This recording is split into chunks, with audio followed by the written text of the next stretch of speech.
बिस्मिल्लाहिर्रहमानिर्रहीम। Programme view point के साथ मैं हूं इमरान याकूब खान। नाज़रीन, वैसे तो आज कई खबरें ऐसी हैं जिन पर डिस्कशन हो सकती है, लेकिन सबसे अहम खबर आज ये है कि DGISPR जो हैं उन्होंने आज एक न्यूज़ कॉन्फ्रेंस में खुल के दहशतगर्दी के हवाले से गुफ्तगू की, और ना सिर्फ गुफ्तगू की बल्कि कौम को इस बात से भी आगाह किया कि किस तरह से ख्वारिज के ख़िलाफ़ और दहशतगर्दों के ख़िलाफ़ जो हैं वो कार्रवाइयाँ की जा रही हैं। और पाक फ़ौज के जवान अपनी जानों की कुर्बानी दे के, अपनी जानों का नजराना दे के भी कौम को इस जो चंगल है दहशतगर्दी का, इससे बचाने के लिए क्या कुछ कर रहे हैं। यही नहीं, DGISPR ने 9 मई के मुल्ज़मान के हवाले से जो फ़ौजी अदालतों के फ़ैसले हैं उसके हवाले से भी कहा कि असल जो मुजरिम हैं उनको सज़ाएं देने का तक इंसाफ का अमल जारी रहेगा।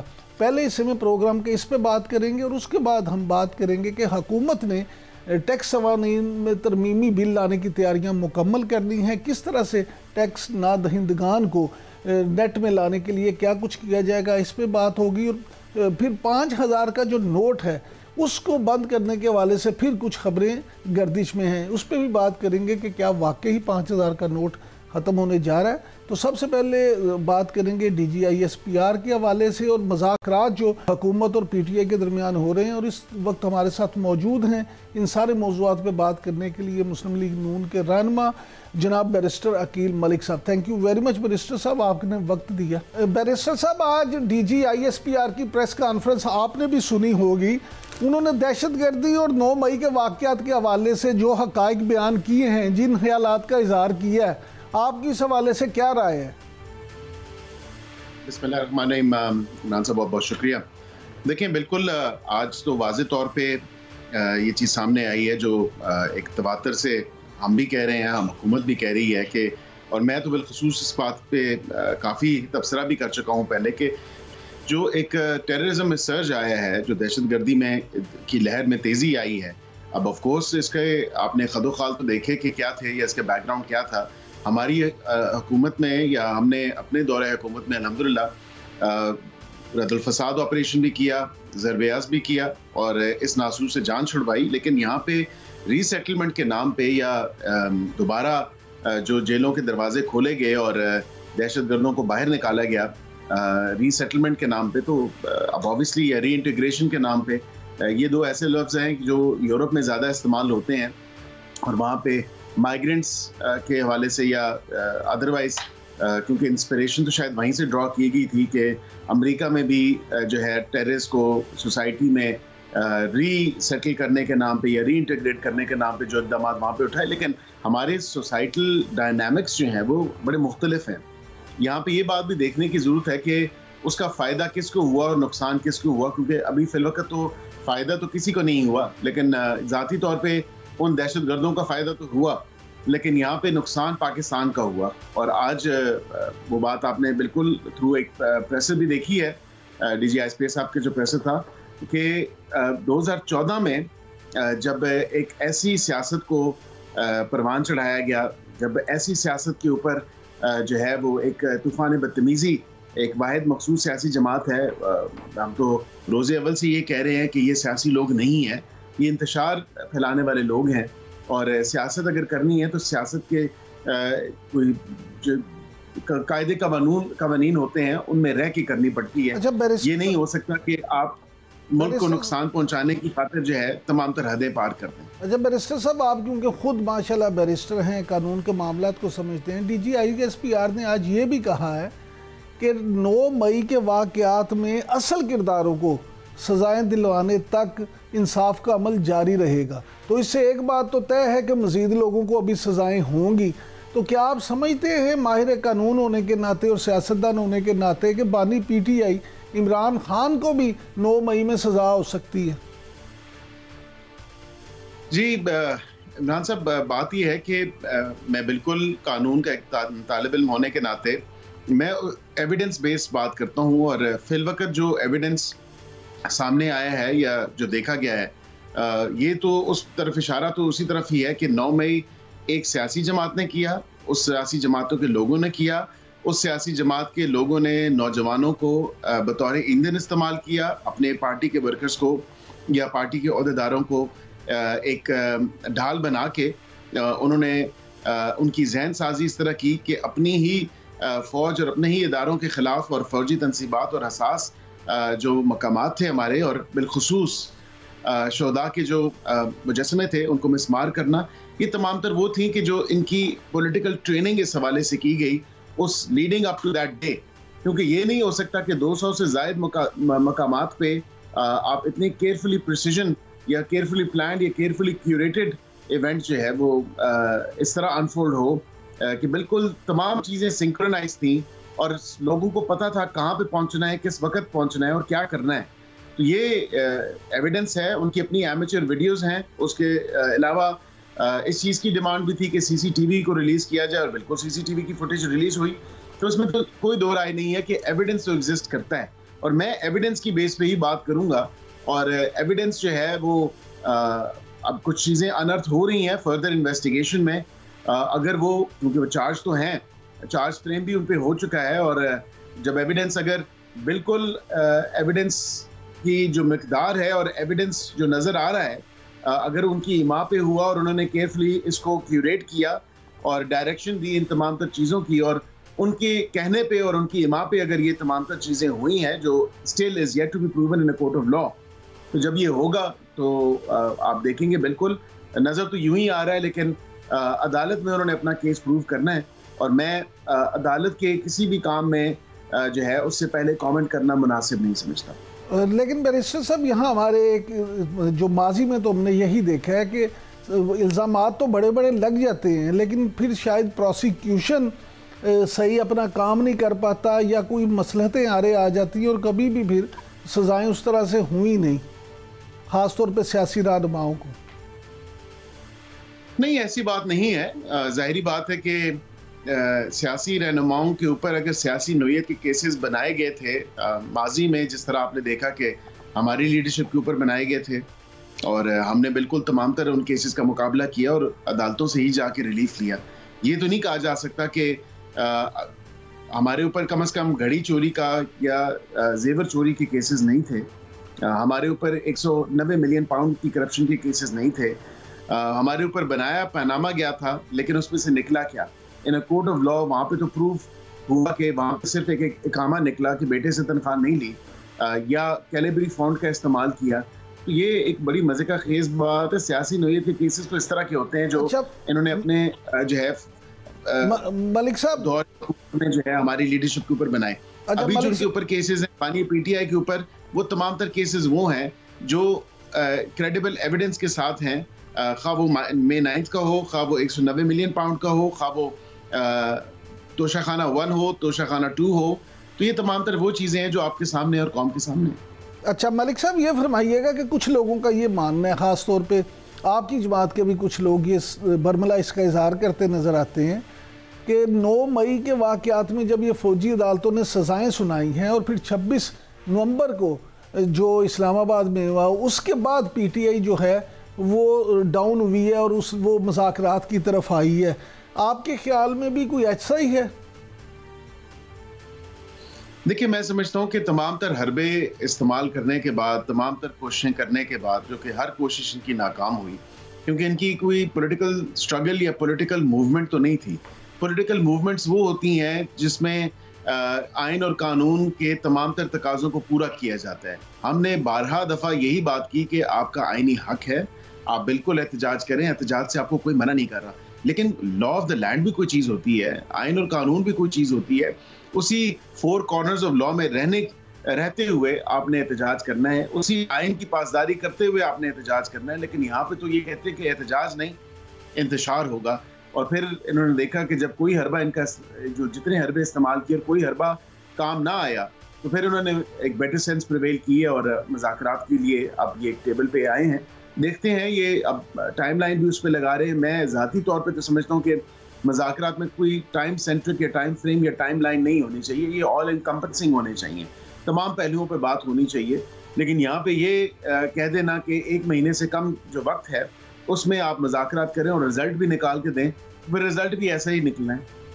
आज तो मलिक साहब DG ISPR ने भी ये कहा है कि जी दो जमातें हैं या जो सियासतदानों के दरमियान मुज़ाकरात हैं ये होना खुश आइंद है। तो आप क्या समझते हैं, इस बात को इस तरह से भी लिया जा सकता है कि इस्टेब्लिशमेंट ने हुकूमत और PTI के दौरान मुज़ाकरात जो हैं उस पर आमादगी का इजहार कर दिया?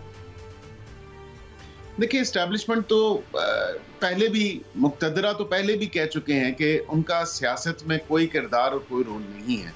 अब यहाँ पे ये बात कह देना, और उन्होंने उस टाइम भी कहा, आपको याद होगा पिछली भी एक प्रेसर थी उसमें बिल्कुल उन्होंने बात की और उन्होंने कहा कि जी हमारा सियासत से कोई लेने देना नहीं है और सियासी जमातें अपने सियासी मसाइल पे खुद मिल के बैठ के बातचीत करें और कोई हल अपनी आप खुद निकालें, हमें इसमें मत घसीटें। तो ये खुशाइन बात है बिल्कुल कि सियासी जमातें, जो हम पिछले 10 माह से कह रहे हैं कि आप आएँ, बैठें, सियासी मसले हैं, सियासी इशूज़ हैं, इनका सियासी हल निकलना है और जब सियासी जमातें बैठेंगी तो सियासी हल निकलेगा।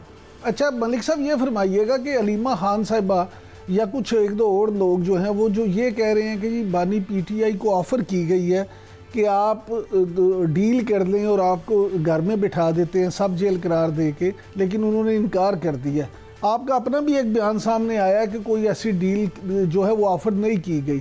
तो जब डील ही ऑफ़र नहीं की गई आपके बकौल, तो फिर ये इनकार क्या है? देखिए, इनकार तो ये है कि जो डील मांग रहा होता है वो कहता है कि जी मुझे डील ऑफर कर दी गई है। अगर डील ऑफर की होती तो फिर अमेरिका से ट्वीट्स ना हो रहे होते। अगर डील ऑफर की होती तो रेजोल्यूशंस अमेरिका से या उसकी कांग्रेस से पास ना हो रही होती। अगर डील ऑफर की होती तो UN एडवाइजरी ग्रुप के को लॉबी करके जो है अपने हक में रिपोर्ट्स ना करवाई जा रही होती। अगर डील ऑफर की होती तो बरतानिया के पार्लियामेंट या उनके अरकान पार्लियामेंट से अपने हक में बयानात ना दिलवाए जा रहे होते। तो ये कम से कम डील के जो तलबगार हैं और जो डील मांग रहे हैं उनको सोचना चाहिए और उनको देखना चाहिए कि आइन और कानून के मुताबिक हुकूमत तो आपको कोई डील ऑफर नहीं कर सकती और ना डील ऑफर करेगी। अगर आप खुद चाहते हैं या ख्वाहिश रखते हैं कि आपको किसी किस्म की डील ऑफर हो तो वो एक अलग बात है, लेकिन हम तो आपको ना डील दे सकते हैं ना डील दे सकते हैं। हाँ, अलबत्ता हम ये ज़रूर कर सकते हैं कि अगर आपकी कोई लेजिटिमेट पॉलिटिकल इश्यूज़ हैं जो आप समझते हैं कि आपके साथ सियासी ज़्यादती हो रही है तो उसको हम एड्रेस कर सकते हैं। मिसाल के तौर पे ये अगर हमें कन्विंस कर लें कमेटी में कि आप कमीशन बनाएं क्योंकि फलां वजह की वजह से हम चाहते हैं कि आप कमीशन बनाएं, और अगर हम कमीशन के या कमेटी के मेंबरान जो हैं वो कन्विंस हो जाते हैं तो बिल्कुल ये इस्तेकाक फेडरल हुकूमत का है और फेडरल हुकूमत कमीशन बना सकती है। असीलान की लिस्ट जो इतना शोर व वेला डाला जाता है और आज दिन तक कोई लिस्ट सामने नहीं आई मंजर आम पे, ये भी नहीं पता कि कौन ओहदेदार था, किस केस में है, कहाँ से ताल्लुक रखता है, किस शहर से है, किस जमात से है, सिर्फ हवाई लिस्ट है। इसी तरह जिस तरह हवाई एक वाइट पेपर छाप दिया गया, इसी तरह जिस तरह हवाई जो है एक्सेल की शीटें रिजल्ट्स बना के जो मनपसंद हल्के थे उनके शाया कर दिया गया, इसी तरह तमाम तर फॉर्म 45 जो खुद इंजीनियर करके बनाए गए थे वो तमाम तर जो है मीडिया पे या जिप ड्राइव्स के थ्रू जो है वो छाप दिए गए या भेजे गए। तो ये कम से कम इस हवाले से भी देखना चाहिए कि ये वो पार्टी है जो इतनी टॉल क्लेम्स करती है, और शहादतों के हवाले से भी आपने देखा कि कितने सैकड़ों से शुरू हुए, फिर 278 पे आए, फिर 200, फिर 100, फिर 200, फिर 150, फिर 40, फिर 30, फिर 12। तो इनकी तो एक बात से दूसरी बात नहीं मिलती, लेकिन खुशाइन बात है मुज़ाकराती मेज़ पे आए हैं और मुज़ाकराती मेज़ पे जब बैठेंगे तो इंशाल्लाह उम्मीद है कि अच्छी सिमत में बातें जाएंगी। बैरिस्टर साहब, जैसे आपने अभी खुद जिक्र किया कि जी ये कमीशन हो सकता है, तो बाज़ तज़कियाकारों का तो ये मानना है कि इन मुज़ाकरात का नतीजा ये निकलेगा कि PTI के 2 मुतालबात मान लिए जाएंगे, एक जुडिशल कमीशन बन जाएगा 9 मई के हवाले से और एक कमीशन 26 नवंबर के हवाले से भी कोई बन जाएगा और फिर रावी साहब कुछ चैन लिख देगा। तो इसका क्या आप समझते हैं कि कहीं बैकडोर पे ये कुछ चीज़ें तय हो चुकी हैं? देखिए, हुकूमत के पास मैंडेट है और ज़ाहिरी बात है कि मैंने आपसे जिस तरह भी गुजारिश की कि कमेटी के मेंबरान को अगर ये कन्विंस कर लें तो बिल्कुल बना सकते हैं, उसमें कोई ऐसी दो राय नहीं है। मेरा ये कहना ये कबल इस वक्त होगा कि बन जाएगा, नहीं बनेगा या बना देंगे, ऐसा कुछ भी नहीं है। कमेटी के मेंबरान अगर अक्सरियत उनकी ये समझती है कि कमीशन बनना चाहिए तो उसमें फेडरल हुकूमत की भी नुमाइंदगी है, और बिल्कुल फेडरल हुकूमत को अगर वो बिल्कुल अपनी तजवीज़ के तहत वो कहें कि जी बिल्कुल मुज़ाकरात के अमल में हम समझते हैं और हम इसको समझते हैं कि आप बना दें कमीशन, तो बिल्कुल फेडरल हुकूमत भी अपने लेवल पे देखेगी कि आया इसकी ज़रूरत है या नहीं है। तो कमीशन की तो एम्पावरमेंट या कमीशन फॉर्मेशन जो है वो फेडरल हुकूमत का काम है। इससे ज़्यादा मैं इसमें क्या तबसरा करूं? अच्छा मलिक साहब लेकिन एक तबसरा मुशाहिद हुसैन सैयद साहब कर चुके हैं। वो कहते हैं कि जी ये पाकिस्तान में मुज़ाकरात का नतीजा कभी भी अच्छा नहीं निकला और ये नेट प्रैक्टिस है, असल मुज़ाकरात बाद में होंगे। मुज़ाकरात का नतीजा अगर ना अच्छा निकलता तो फिर बिल्कुल चार्टर डेमोक्रेसी भी ना होता। मुज़ाकरात का या नशिस्त का जो सियासी जमातों की आपस में नशिस्तें हैं, हम तो बिल्कुल ऑब्वियसली जमहूरियत पे यकीन रखते हैं, जमहूरियत पे बिलीव करते हैं। एंड लास्टली मैं यही आपको कहूँगा कि जमहूरियत पे यकीन रखने या जमहूरियत रवैया अपनाने और जमहूरी रवैये रखती हुई जो सियासी जमातें हैं वो कम अज़ कम जो है जमहूरी तरीके से ही मुज़ाकरात करके आपस में टॉकिंग टेबल पे बैठ के डायलॉग करके पॉलिटिकल डिस्कोर्स को मरूएकार लाते हुए अपने मसाइल का हल तलाश करती हैं। नाज़रीन, आपने बैरिस्टर अकील मलिक साहब की गुफ्तगू सुनी। इस वक्त हुआ एक ब्रेक का। ब्रेक से वापस आएंगे तो हमारे साथ मौजूद होंगे PTI के रहनुमा अबूज़र सलमान नियाज़ी साहब। Stay with us.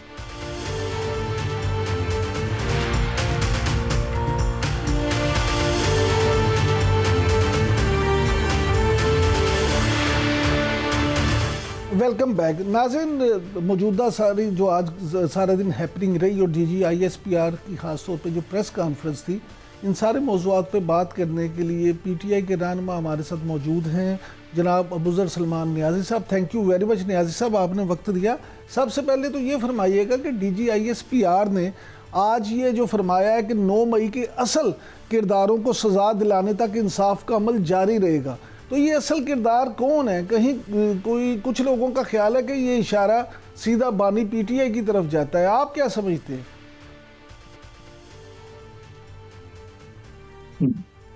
मेरे ख्याल से इस तरह के बयान भी नहीं देने चाहिए कि 9 मई के लोगों को सजा हो गई है, क्योंकि अभी बहुत सारे जो केसेस हैं जिनमें मिलिट्री कोर्ट से लोगों को सजाएं हुई हैं। अभी बहुत सारे ऐसे केसेस हैं जिनमें वो अभी अपील्स फाइल करेंगे जो आर्मी चीफ के पास जा रही है। एक तो पहली इसमें मेरी ऑब्जर्वेशन ये, जहां तक देखें क्लियरली तो नहीं कहा उन्होंने कि ये असल किरदार जो है उनका नाम नहीं लिया गया बानी PTI का खान साहब का। इन केस अगर आप जिस तरह आप कह रहे हैं कि लोग जो कह रहे हैं कि जी उनका जिक्र है, तो फिर उसका तो जवाब यही है कि जी जहाँ तक खान साहब का है, पहली बात है 9 मई से तो खान साहब का कहीं से लिंक नहीं बनता। वो तो अभी जब केसेस भी लगे थे, आपने देखा था 9 मई से रिलेटेड अदालतों में जब एविडेंस मांगी गई कि इमरान खान साहब का इससे क्या लिंक बनता है, आप बताएं क्या गवाह है आपके पास, तो एक मज़ाक़सेज़ तरीके से 3 पुलिस वालों का बताया गया जी इन लोगों ने सुना जमान पार्क के अंदर जाके कोई सोफे के नीचे छुपा हुआ था, कोई टेबल के नीचे छुपा हुआ था, कोई पर्दे के पीछे शायद छुपा हुआ था, उन्होंने सुना खान साहब ऑर्डर करें 9 मई का। अच्छा, और वो एविडेंस रिजेक्ट की गई, उल्टा कोर्ट ने बरा नहीं कर। अच्छा नियाज़ी साहब, एविडेंस है नहीं कुछ। नियाज़ी साहब, अभी आपने जिक्र किया अपीलों का, इससे पहले बैरिस्टर गोहर साहब भी ये कह चुके हैं कि हम इनके खिलाफ अपीलें दायर करेंगे।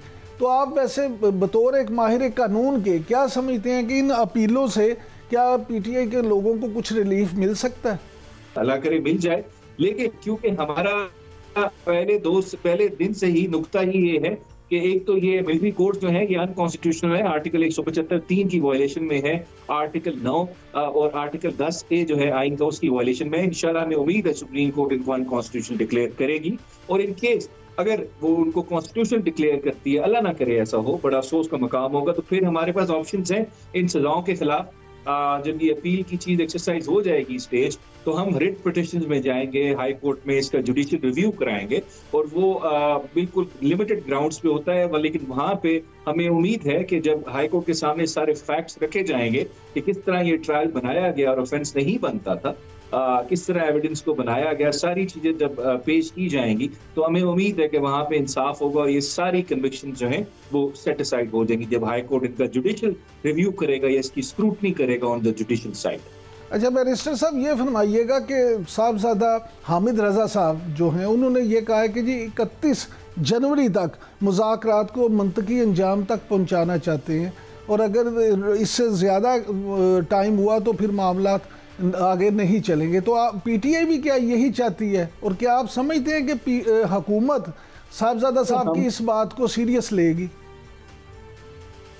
देखिए, हम in the larger interest of the state, Khan साहब ने बड़ा दिल रख के उन्होंने कहा कि चले हम एक एमिकेबल सोल्यूशन की तरफ जाते हैं, लेकिन अभी तक जो इस हुकूमत का रवैया है उससे तो हमें नहीं लग रहा कि ये सीरियस है। उसमें आप ख्वाजा आसिफ साहब की स्टेटमेंट्स देख लें। फिर नवंबर में दोबारा मीटिंग हुई, इमरान खान साहब ने फिर उन सवालों के जवाब मांगे जो मुराद सईद ने रेज किए थे, वो नहीं मिले जवाब।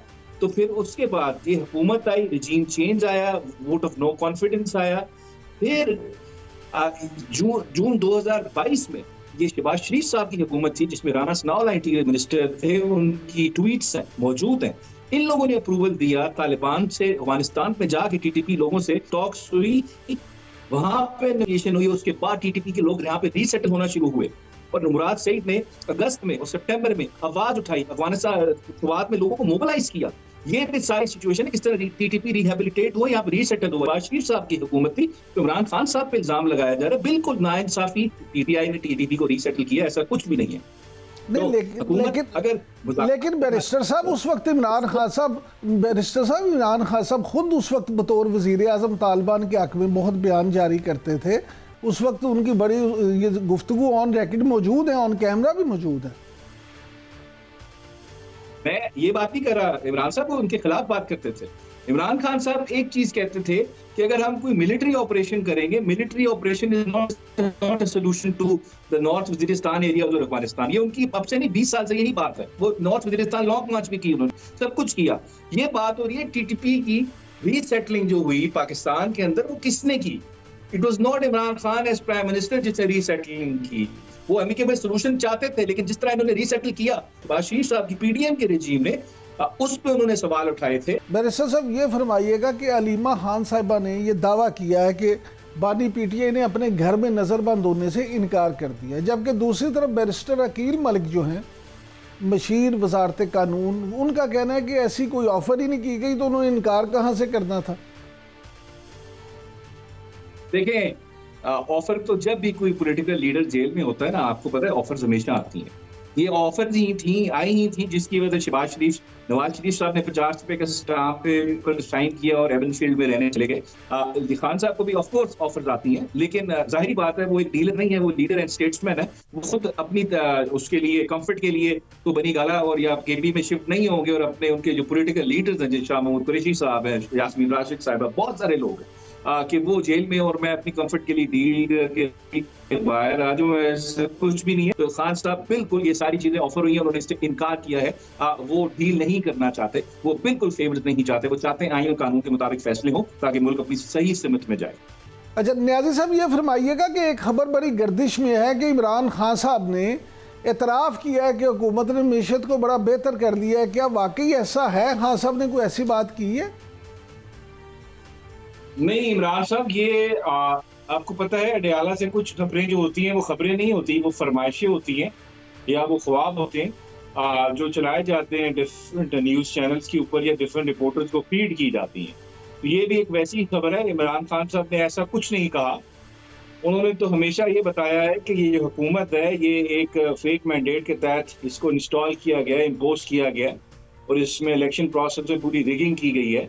इस हुकूमत ने जुडिशरी को तबाह किया है, रूल ऑफ लॉ को तबाह किया है, और इस हुकूमत की जो इकोनॉमिक परफॉर्मेंस है उस पर वैसे ही बात करने की ज़रूरत नहीं है, वो सबके सामने है इस वक्त किस सिचुएशन चल रही है। इनके लिए तो एक अगर सऊदी अरब से कोई फूड चेन भी आती है तो वो भी एक इकोनॉमिक विक्ट्री होती है। तो ये तो हुकूमत का तो ये पैरामीटर है अपनी इकोनॉमिक रिकवरी को शो कराने का। सो ऐसी कोई बात नहीं है, कोई ऐसी बात नहीं हुई अडयाला से, ये ख्वाहिश है, खबर नहीं है। अच्छा ये फरमाइएगा कि कुछ लोगों का ख्याल है, वो उनका ये मानना है कि शायद 9 मई में फौजी अदालतों से सजाएं मिलने के बाद पीटीआई के मौक़िफ़ में लचक आई है, इसीलिए वो हुकूमत के साथ मुज़ाकरात के लिए भी तैयार हुए हैं। क्या वाकई ऐसी कोई कमज़ोरी आई है पार्टी में? देखिए इमरान साहब, 9 मई के ऊपर अगर किसी को ये लगता है कि अगर 9 मई पे सजाएं होगी तो उसमें पाकिस्तान तहरीक इंसाफ के लीडर, खासकर बानी या उसके लीडरशिप जो है या उसके वर्कर सपोर्टर्स हैं, वो डर जाएंगे, वो बिल्कुल सहम जाएंगे और वो मुज़ाकरात ऐसे करेंगे कि जिससे उनका अपना कोई नुकसान हो जाए। ऐसी कोई बात नहीं है। पीटीआई ने 2 साल फस्तायत का सामना किया है, लड़ाई की है, उस पूरी को तोड़ने की कोशिश की गई है, पूरी रियासत की मशीनरी इस्तेमाल की है, जिसमें अदलिया को इस्तेमाल किया गया, पुलिस को इस्तेमाल किया गया। पाकिस्तान तहरीक इंसाफ खड़ी है और उसके बहुत सारी लीडरशिप अभी भी जेल में है और वो लड़ रही है, इंक्लूडिंग इमरान खान 16 महीने से जेल में है। तो 9 मई में तो हमारा एक ही जवाब आएगा, जो 9 मई की सजाएं है कि ये गैर आईनी, गैर कानूनी तरीके से ट्रायल किए गए हैं। इससे हम अग्री नहीं करते। ये इस मुल्क के आइन की भी वायलेशन है और आपकी जो इंटरनेशनल कमिटमेंट्स हैं, जो आपने इंटरनेशनल ट्रीटीज साइन की हुई है, जो आपके मुल्क के ऊपर बाइंडिंग है, उसकी भी वायलेशन है। इस वजह से आपके ऊपर यूरोपियन यूनियन ने भी तनकीद की है, अमेरिकन स्टेट डिपार्टमेंट ने भी तनकीद की है और यूके ने भी तनकीद की है, क्योंकि आप इंटरनेशनल एक कमेटी के मेंबर्स हैं। एज यूएन मेंबर आपकी कुछ जिम्मेदारियां हैं जो आपने अपने मुल्क में लोगों को वो राइट्स देने इंटरनेशनल कन्वेंशंस के, जो आपने नहीं दिए। इस वजह से आप पे क्रिटिसिज्म आ रहा है।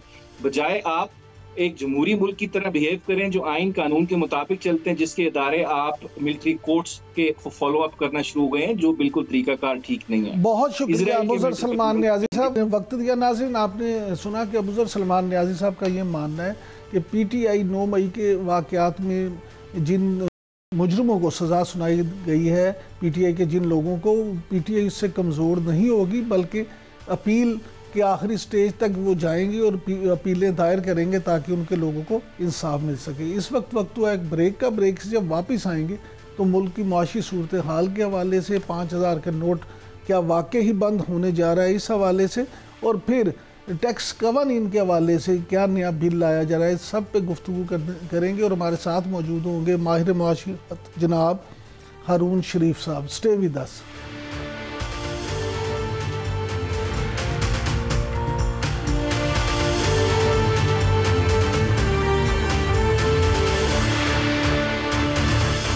Welcome back. नाज़रीन, जैसा कि ब्रेक पे जाने से पहले मैंने आपसे अर्ज़ किया था कि जब वापस आएंगे तो बात करेंगे कि क्या वाकई ही मुल्क में 5000 का नोट बंद होने जा रहा है। इस वक्त हमारे साथ मौजूद हैं नामवर माहिर मुआशियात जनाब हारून शरीफ साहब। थैंक यू वेरी मच हारून साहब, आपने वक्त दिया। सर, सबसे पहले तो ये बताएं कि क्या वाकई ही 5000 का नोट बंद किया जा रहा है, क्योंकि सेनेट की कायमा कमेटी में भी ये मामला ज़ेर बहस आया है, और अगर ये किया जा रहा है तो इसके मुस्बत और मनफी क्या असरात होंगे? ये इसके दो पहलू हैं। मुझे तो नहीं इल्म कि आखिरी फैसला क्या होता है, लेकिन ये बात ज़रूर डिस्कशंस में आ रही है और इसके ऊपर लिखा भी गया है। देखिए, इस वक्त इशू, अगर हम इसको 5000 के नोट को थोड़ी देर के लिए 1 मिनट को साइड पे कर दें, इशू इस वक्त ये है कि हुकूमत कोशिश कर रही है कि जो इनफॉर्मल इकॉनमी में ट्रांजैक्शंस हो रही हैं उनको कम किया जाए और लोग ज़्यादातर ट्रांजैक्शंस करें जो रिकॉर्डेड हो। 5000 के नोट से क्योंकि फाइनेंशियल मालियाती लेन देन करना आसान हो जाता है, तो इसलिए एक ये तजवीज़ गालिबन दी गई है कि जी आप इसको अगर ख़त्म कर दें तो लोगों के लिए छोटी करेंसी के अंदर इनफॉर्मल ट्रेड करना मुश्किल हो जाएगा। तो इसकी जो लॉजिक है वो तो ये समझ आती है, लेकिन इसके ऊपर दो चीज़ें हैं। ये चीज़ें, एक तो आवाम को एतमाद में लेने की बजाय नहीं करनी चाहिए, क्योंकि मार्केट के अंदर इससे पैनिक सिग्नल जा सकता है कि जी गवर्नमेंट पता नहीं क्या अननोन, फियर ऑफ अननोन की वजह से मार्केट्स जो हैं, क्योंकि पाकिस्तान की बहुत बड़ी इनफॉर्मल मार्केट है, तो उसके अंदर ये फैक्टर आ सकता है। तो उसको कम्युनिकेशन ट्रेडर्स के साथ, बाकी लोगों के साथ करनी बहुत ज़रूरी है। तो ये मेरा ख्याल है कि इस वजह से इसके ऊपर बातचीत हो रही है। सर, क्या आप समझते हैं कि वाकई ही अगर 5000 का नोट बंद कर दिया जाएगा तो टैक्स चोरी को ख़त्म करने में कोई मदद मिलेगी? मेरा नहीं ख्याल कि टैक्स चोरी को मदद मिलेगी, लेकिन तवक्को गालिबन इनकी ये है कि लोग शायद फिर अपनी जो मालियाती अमूर हैं उनको ज़्यादातर फॉर्मल तरीके से, ऑनलाइन तरीके से करना शुरू कर देंगे, क्योंकि उनके पास बड़ी करेंसी अवेलेबल नहीं होगी। तो उससे लोगों की रिकॉर्डेड ट्रांजैक्शंस बढ़ जाएंगी। जब रिकॉर्डेड ट्रांजैक्शन बढ़ जाएंगी तो जैसे वज़ीर ख़जाना ने अपनी प्रेस कॉन्फ्रेंस में कहा कि वो टेक्नोलॉजी को इस्तेमाल करके ज़्यादा से ज़्यादा लोगों को टैक्स नेट में लाना चाह रहे हैं, और 1,90,000 को नोटिस भी गए हैं। तो वो जब आपके पास डेटा होगा, तो उसके एनालिसिस के ऊपर इनका ख्याल है कि FBR जो है उसकी उस नॉलेज की बेस पे आउटरीच बढ़ जाएगी, टैक्स कलेक्शन बढ़ जाएगी। लेकिन मैं यहाँ दो बातें आपको कहता जाऊं कि ये जो टैक्स कलेक्शन बढ़ाने के मय्यज मैंने सुने हैं, उसके अंदर टेक्नोलॉजी को लाना और ह्यूमन टच को कम करना तो अच्छी चीज़ है, जिससे करप्शन दुनिया भर में कम होती है। लेकिन एट द सेम टाइम अगर हम प्रॉपर्टी की ट्रांजैक्शन और बिजनेस के लेन देन को रिस्ट्रिक्ट कर रहे हैं इन मय्यज के साथ, तो वेल्थ क्रिएशन का काम जो है डिस्टर्ब हो सकता है इकोनॉमी के अंदर। लोग जो हैं फिर वो अपनी डीलों को रोक लेंगे, प्रॉपर्टी ना बेच पाएंगे ना खरीद पाएंगे, तो उससे मार्केट का रिस्पांस नेगेटिव आ सकता है। बेसिक राइट्स जो हैं लोगों के कि वो लेन देन कर सकें कॉन्स्टिट्यूशनल, उनको भी देखना बहुत ज़रूरी है। लेकिन सर एक यहाँ पे सवाल ये भी पैदा होता है कि एक तरफ तो वक्तन फ़ौक्तन हमारी करेंसी जो है वो डी वैल्यू होती जाती है, दूसरी तरफ हम बड़े नोट बंद कर देंगे तो फिर क्या होगा? हम भी अल्लाह ना करे कि दूसरे मुल्कों की तरह बोरियों में नोट लेके लोग जाएंगे, तो जो अमनो मान की सूरत हाल है उसमें तो फिर नोट कैरी करना भी खासा मुश्किल हो जाएगा। जी, डिस्करेज तो वो यही कर रहे हैं कि लोग नोटों की बजाय फॉर्मल तरीके से मनी का काम करें, चेक के थ्रू करें, बैंक से करें, ऑनलाइन करें। उनका ख्याल है कि लोग इस तरफ ज़्यादा आएंगे। लेकिन ये जो इनफॉर्मल इकोनॉमी को फॉर्मलाइज करने का प्रोसेस है, ये खासा लंबा प्रोसेस होता है जिन ममालिक ने किया है। ये एक दो ट्रांजैक्शन से नहीं होता, इसलिए मैं अर्ज़ कर रहा हूँ कि लोगों को एतमाद में लेना ज़रूरी है। अगर लोगों का पहले ही एतमाद जो है ख़ास तौर पे इन्वेस्टर का या माली कारोबारी लोगों का कम है, तो उनको हमें सरप्राइजेस नहीं देनी चाहिए। यहाँ दो तीन और पहलू मैं आपको हाईलाइट करता जाऊँ कि देखिए, ये जो मय्यज मुझे दिखाई दे रहे हैं ये एडमिनिस्ट्रेटिव हैं। इनको हम कहते हैं कि आप एडमिनिस्ट्रेटिव तरीके से इंसेंटिव या डिसइंसेंटिव क्रिएट करते हैं। ये कोई पॉलिसी, टैक्स पॉलिसी के मय्यर नहीं है कि जी हमने टैक्स पॉलिसी में तब्दीली कर दी है, हमने इंडस्ट्री के लिए अब उसका टैक्स बेस बढ़ाने के लिए किया है, ज़री टैक्स को उसके अंदर ला रहे हैं या रियल एस्टेट को ला रहे, वो पॉलिसी इंटरवेंशन हैं। अमूमी तौर पे मेरी राय ये होगी कि खाली एडमिनिस्ट्रेटिव जो होंगी उससे इमेज ये जाएगा कि वो हुकूमत का बजट का खसारा जो है वो मेन इशू है, उनके खर्चे वो अपने कम नहीं कर रहे हैं। ऑन टॉप ऑफ दैट इस दफ़ा 5 माह में अभी तक टैक्स की कलेक्शन भी 344 अरब से कम है हिसाब से, तो उसको फुलफिल करने के लिए ये मय्यज किए जा रहे हैं, ना कि मईशत की बहाली के लिए किए जा रहे हैं। सर आपने टैक्स का जिक्र किया, तो सेनेट कायमा कमेटी जो है बराए ख़जाना, उसने टैक्स कवानीन जो है उसमें तरमीमी बिल की मंजूरी दे दी है। तो आप क्या समझते हैं कि अगर ये जो टैक्स नादहिंदगान है या नॉन फाइलर है, ये गाड़ी नहीं ले सकेंगे, जायदादें नहीं खरीद सकेंगे, बैंक अकाउंट खोलने और शेयर्स की ख़रीदारी पर भी पाबंदी होगी, तो इससे क्या मुल्की मईशत पर क्या फ़र्क पड़ेगा? कि देखिए, ये जो ट्रेडिंग होती है इसका मुल्क की मईशत में ज़्यादा फ़र्क नहीं पड़ता, क्योंकि एसेट नया क्रिएट नहीं हो रहा होता। एक प्लॉट एक हाथ से बिक के दूसरी तरफ जा रहा होता है, एक कार दूसरी तरफ जा रही होती है। नई गाड़ियां हाँ अगर बिक रही हों, एडिशनल आ रही हों, तो थोड़ा बहुत कारों की सनत को फ़ायदा होता है। जो मैंने अभी तरमीमी बिल देखा है उसमें कहा यह जा रहा है कि टॉप 5% जो 6,70,000 लोग हैं जिनकी इनकम 50 लाख से ज़्यादा है, उनको टारगेट किया जा रहा है, जो कि फाइलर नहीं है। नोटिस भेज दिए गए हैं, एक सिविल लॉ की ये एक अमेंडमेंट की जा रही है। मैं फिर से ये अर्ज करूंगा कि मार्केट जो है पहले ही सुस्त है। IMF प्रोग्राम के अंदर हमने बहुत देर इंटरेस्ट रेट को भी हाई रखा है। मार्केट के साथ बातचीत करके ग्रेजुअल मय्यज देने चाहिए और हुकूमत को शो करना चाहिए कि हम अपना खर्चा कम करके इन्वेस्टमेंट्स कर रहे हैं। लेकिन इसमें हुकूमत तो अपना खर्चा कम नहीं कर रही है, वो तो नई अथॉरिटियां बना रही है, तनख्वाहें बढ़ा रही है। तो लोगों का सवाल ये होगा कि मुझसे तो टैक्स लिया जा रहा है, लेकिन ये लेके इन्वेस्ट बैक नहीं हो रहा है, बल्कि हुकूमत अपने खर्चे और तनख्वाहें एंड पर्क्स एंड प्रिविलेजेस को फाइनेंस कर रही है। इन चीज़ों के ऊपर एहतियात ज़रूरी है, क्योंकि उससे फिर आपका एक जो सोशल कॉन्ट्रैक्ट है लोगों के साथ, उसके अंदर मजीद दरार आ जाती है और कारोबारी ट्रांजैक्शंस बढ़ने की बजाय श्रिंक हो जाती है। सर IMF की शर्त पूरी करने के लिए सिर्फ 5 दिन बाकी रह गए हैं और तकरीबन ये कहा जा रहा है कि 1 खरब रुपया दरकार है, तो ये कैसे हुकूमत जो है ये शर्त पूरी कर पाएगी?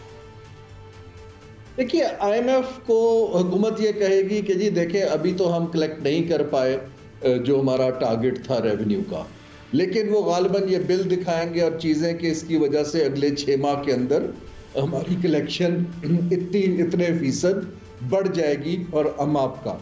लेकिन ये जिस दिन हमने एग्री किया था ये टारगेट जो हमारा 12.970 बिलियन का टैक्स कलेक्शन का टारगेट है, तब ही हमने कहा था कि इकोनॉमिक ग्रोथ अगर 2 से 3% रहती है तो आप उसको कैसे पूरा करेंगे, क्योंकि FBR की मशीन में तो इतना जान नहीं है और उसके अंदर करप्शन भी है। तो अब इनके ऊपर प्रेशर आ रहा है, तो जो स्पेकुलेशन चल रही है आप देख रहे हैं काफ़ी माह से कि अगर ये अगले 1-2 माह टैक्स कलेक्शन ना बढ़ी तो फिर मिनी बजट आएगा। अब ये जब आप स्पेकुलेशन करते हैं, मिनी बजट की बात होती है, उससे अनसर्टेनिटी फैलती है। जब अनसर्टेनिटी फैलती है तो कोई भी लॉन्ग टर्म बिजनेस डिसीजन नहीं लेता। इन चीज़ को आई होप कि गवर्नमेंट उसको बहुत संजीदगी से देख रही होगी, अदरवाइज हमारी जो एक्टिविटी है इकोनॉमिक वो और स्लो डाउन हो सकती है। बहुत शुक्रिया जनाब हारून शरीफ। नाज़रीन, आपने हारून शरीफ साहब की गुफ्तगू सुनी। उनका कहना है कि हुकूमत अगर चाहती है कि मामला ठीक हों तो फिर ये बेचैनी जो है लोगों में बढ़ती हुई और गैर यकीनी सूरत इसको दूर करना होगा। आज के लिए इतना ही। आपसे मुलाकात होगी कल तक के लिए इजाज़त दीजिए। अल्लाह निगहबान।